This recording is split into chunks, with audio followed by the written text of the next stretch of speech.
Good morning, everyone, and this is Pastor Amy with our Thursday morning devotional.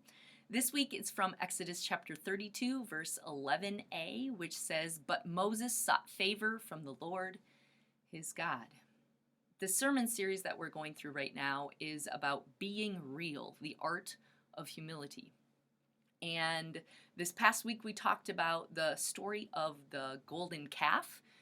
If you'll remember with me, the people of Israel were waiting at the bottom of Mount Sinai for Moses, who had gone to talk to God up at the top of the mountain, to return. It had been 40 days. They didn't know if he was coming back, and so they told this to Aaron, and Aaron ended up creating this golden calf, which they then worshiped and reveled around.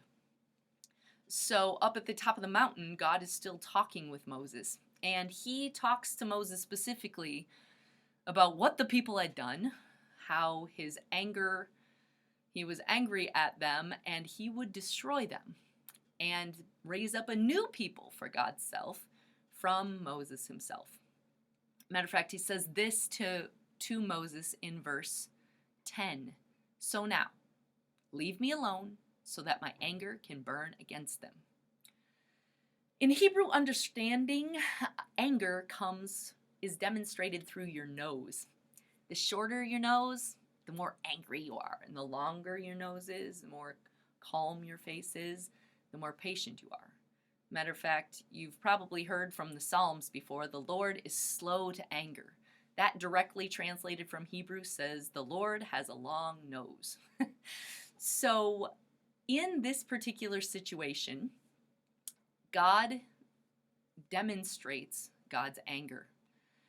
The Israelites had just recently, 40 days ago, gotten the 10 Commandments. The first two say, "You shall have no other God before me, and that you shall not make for yourself any image of anything to worship. You shall not worship it." So they had already broken 2 out of the 10 commandments.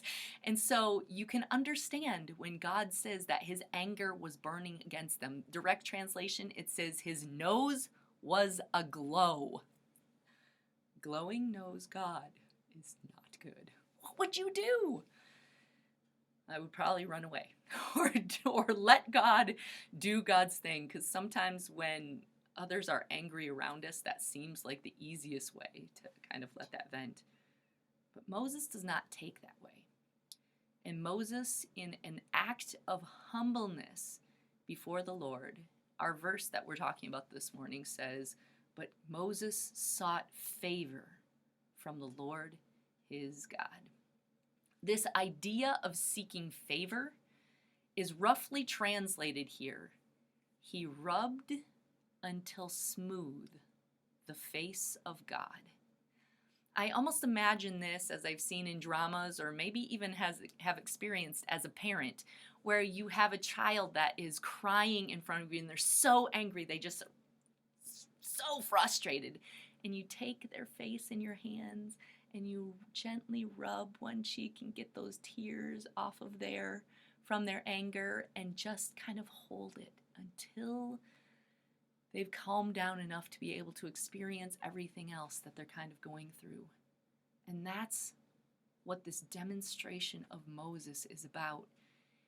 He doesn't go angry, and he doesn't let God just do revenge, as God has every right to be able to do. But he talks with God. He seeks God's favor and reminds God about who God is, who these people are that God's called, these broken people that God has called, and seeks for God's long-nosed ways again. So what do we do, friends? Are we those who demonstrate our anger in our nose, and when others around us are angry, we go ahead and just let it burn, let it light up the place? Or do we seek God's favor in that? Do we seek God's favor? Do we attempt, even in those around us, to allow them to have their faces smoothed once again, and to seek God's favor for God's people? I think that's our challenge this week. How do we, in an act of humility, seek the favor from God, who rescues us from every situation and who is truly, in the deepest character, long-nosed, very slow to anger and patient? So let us be those people this week, my friends. Blessings in your week.